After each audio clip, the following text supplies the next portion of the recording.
नमस्कार साथियों, आप सभी का स्वागत है आपके अपने यूट्यूब चैनल वी एजुकेटिव में।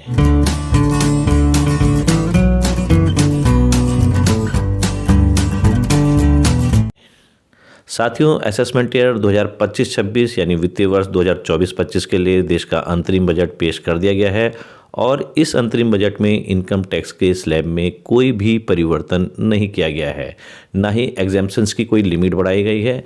जो वित्तीय वर्ष 2023-24 के लिए इनकम टैक्स के स्लैब थे और एग्जेम्पशंस की लिमिट थी, उसको वैसे ही बरकरार रखा गया है, चाहे वो न्यू टैक्स रिजीम हो या फिर ओल्ड टैक्स रिजीम हो।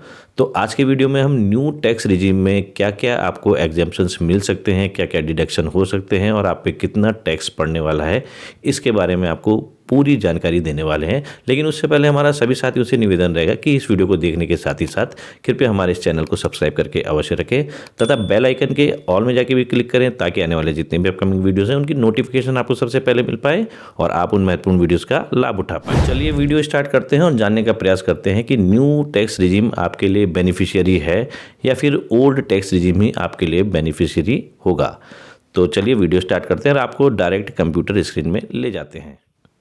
आपकी स्क्रीन के सामने ये एक चार्ट दे रखा है जिसमें benefits under new tax regime for assessment year 2024-25 के लिए ये चार्ट दिया गया है। ये 2025-26 असेसमेंट ईयर के लिए भी लागू होगा। इसमें हम पॉइंट वाइज देख लेते हैं। पहला पॉइंट है basic exemption limit increase to ₹3 lakh. आप सभी जानते हैं कि जो बेसिक एग्जाम्पशन लिमिट थी पहले 0 से 2.5 लाख रुपए थी, लेकिन ये बढ़ा के अब 3 लाख रुपए तक कर दी गई है न्यू टैक्स रिजीम में। यानी कि अगर आपकी इनकम 0 से 3 लाख रुपए तक की है तो आपको कोई भी टैक्स नहीं देना होगा।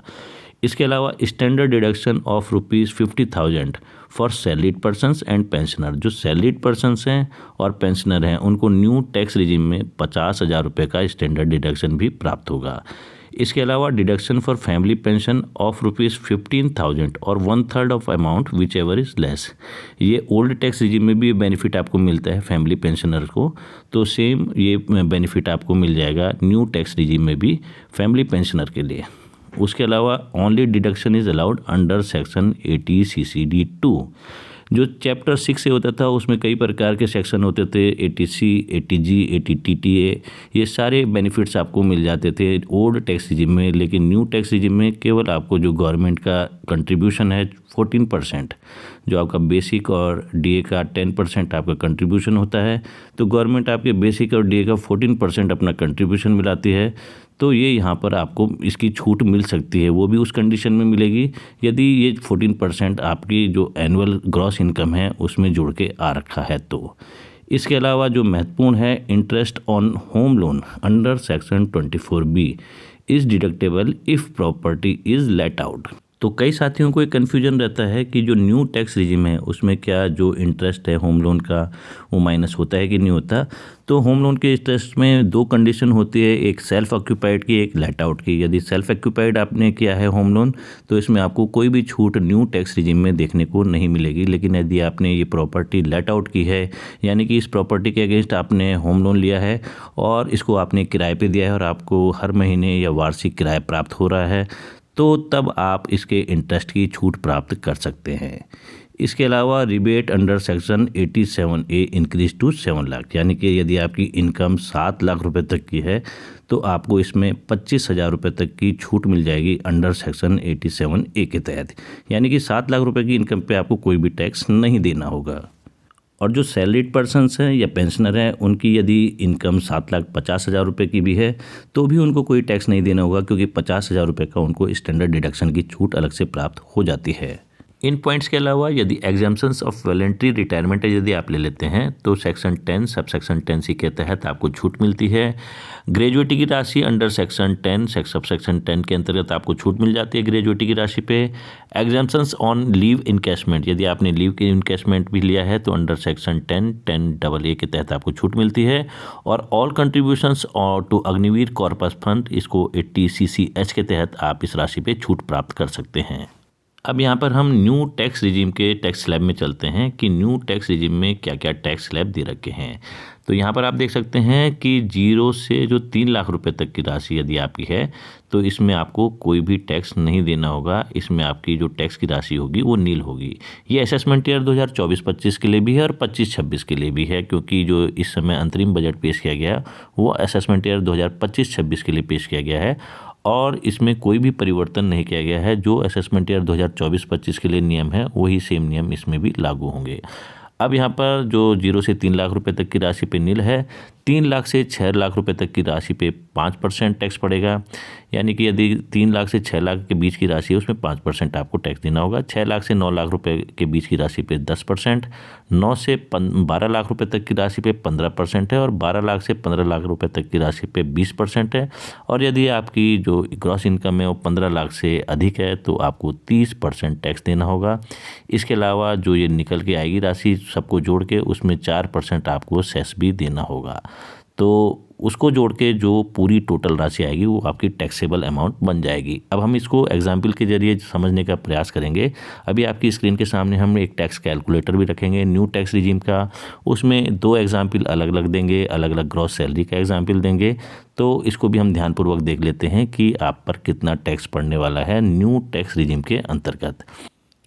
तो यहाँ पर हमने एक एक्सेल शीट तैयार की है न्यू टैक्स रिजीम की कैलकुलेशन के लिए और इसमें आप देख सकते हैं दाईं तरफ आपको दिख रहा होगा ग्रॉस सैलरी किसी एम्प्लॉय की और गवर्नमेंट का 14% का शेयर भी इसमें राशि दी गई है।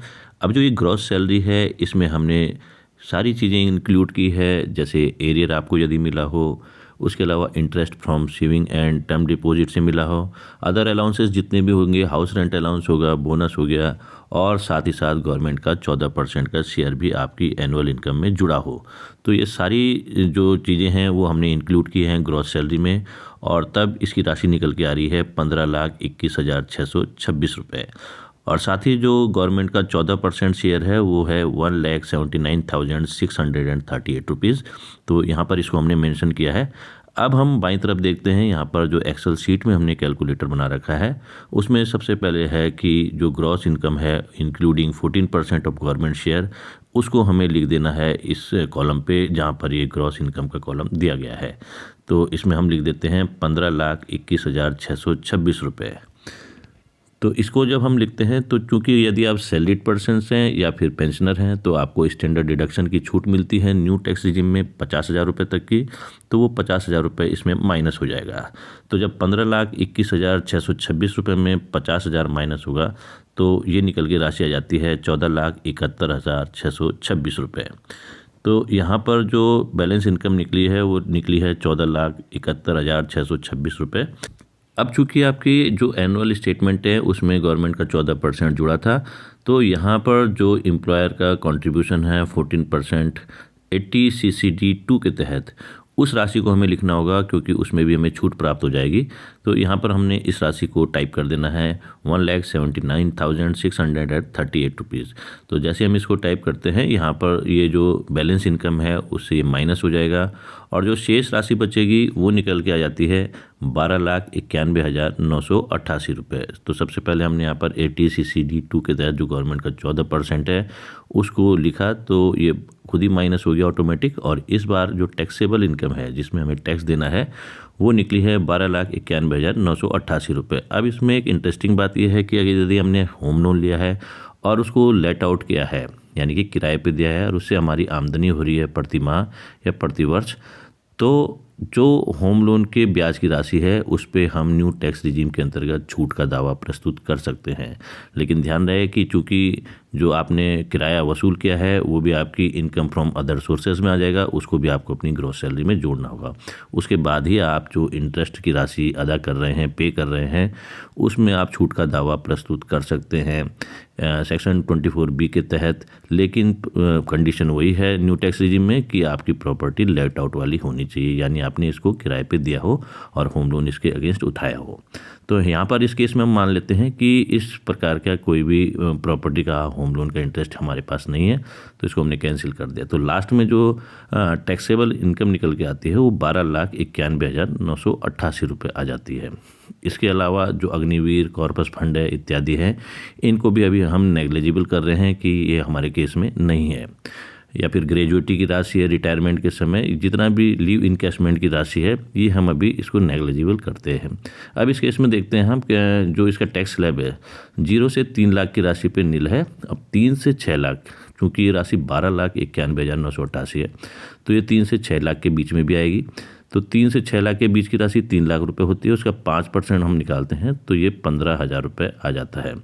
तो यहाँ पर ये ऑटोमेटिक कैलकुलेट हो रहा है कि 15,000 यहाँ पर आ गया। अब उसके बाद 6 लाख से 9 लाख रुपए तक की राशि पे 10% है, तो 6 से 9 लाख रुपए तक की राशि भी 3 लाख रुपए ही होती है, उसका 10% आ जाता है हमारे पास 30,000 रुपये। तो इसको भी यहाँ पर ऑटोमेटिक कैलकुलेट कर दिया गया है। अब 9 लाख से 12 लाख रुपए तक की राशि पे 15% आता है, तो 9 लाख से 12 लाख रुपए तक की जो राशि है उसका जो 15% टैक्स होगा 3 लाख रुपए का, वो 45,000 हो जाएगा। तो यहाँ पर 45,000 आ गया है।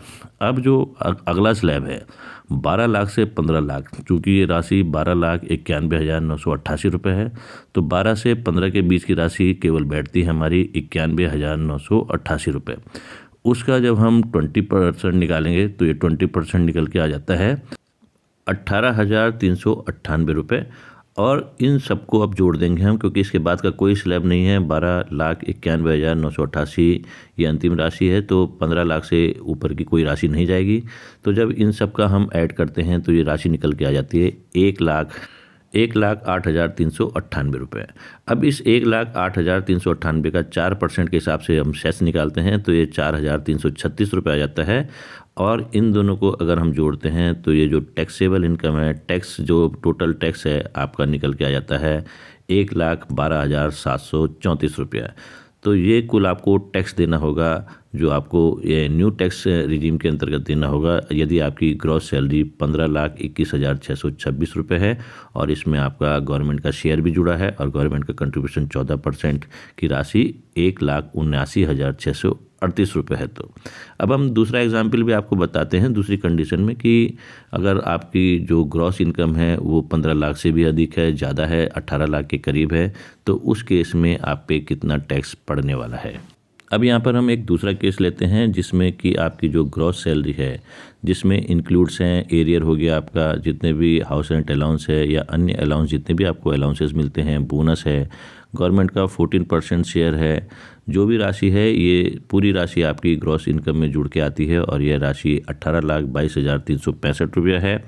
और आप एक गवर्नमेंट एम्प्लॉय हैं या पेंशनर हैं, तो अब आपको न्यू टैक्स रिजीम के अंतर्गत कितना टैक्स देना होगा, इसको दूसरे एग्जाम्पल से भी हम समझने का प्रयास करते हैं। यदि ग्रॉस इनकम आपकी ज़्यादा हो गई है तो यहाँ पर हमने मेंशन भी किया है कि gross salary included house rent allowance, other allowances, bonus, government 14% share, या फिर आपको जो इनकम सेविंग अकाउंट से ब्याज मिलता है या एफडी या जितने भी टर्म डिपॉजिट है उनसे ब्याज मिलता है। तो यहाँ पर हमने इस कॉलम में लिख दिया है दाईं तरफ की एक्सेल शीट में, जो ग्रॉस इनकम है इंक्लूडिंग 14% ऑफ गवर्नमेंट शेयर 18,22,365 रुपया। अब चूँकि आप एक गवर्नमेंट एम्प्लॉय हैं या पेंशनर हैं तो आपको 50,000 रुपये की स्टैंडर्ड डिडक्शन की छूट मिलती है, जिसको जब हम माइनस करते हैं तो यहाँ पर ऑटोमेटिकली कैलकुलेट होकर आता है 17,72,365 रुपया।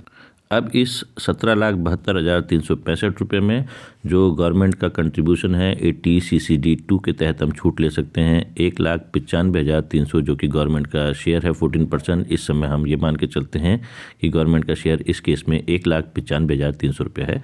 तो जैसे हम उसको लिखते हैं तो ये माइनस हो जाता है और ये जो टैक्सेबल इनकम आती है 15,77,065 रुपया। और जो हाउस रेंट का, जो हाउस लोन का इंटरेस्ट है उसको हम मेंशन यहाँ पर नहीं करते कि हमारी प्रॉपर्टी लेट आउट वाली नहीं है। इसके अलावा ना हमारा रिटायरमेंट हुआ है, ना हमें ग्रेजुएटी मिली है और ना ही हमने लीव इनकैशमेंट लिया है, तो यहाँ पर हम इसको नेग्लिजिबल कर देते हैं। और अब इस केस में देखते हैं जो टैक्सेबल अमाउंट है 15,77,065 रुपया, उसमें क्या क्या टैक्स आता है। तो वही टैक्स स्लैब चलेगा, 0 से 3 लाख तक नील हो जाएगी, 3 लाख से 6 लाख तक 5% यानी 15,000 रुपये 3 लाख का, 6 से 9 लाख तक 10% 3 लाख रुपये का तो 30,000 रुपये आ जाता है। 9 से 12 लाख रुपए तक की 15% तो 45,000 आ जाता है।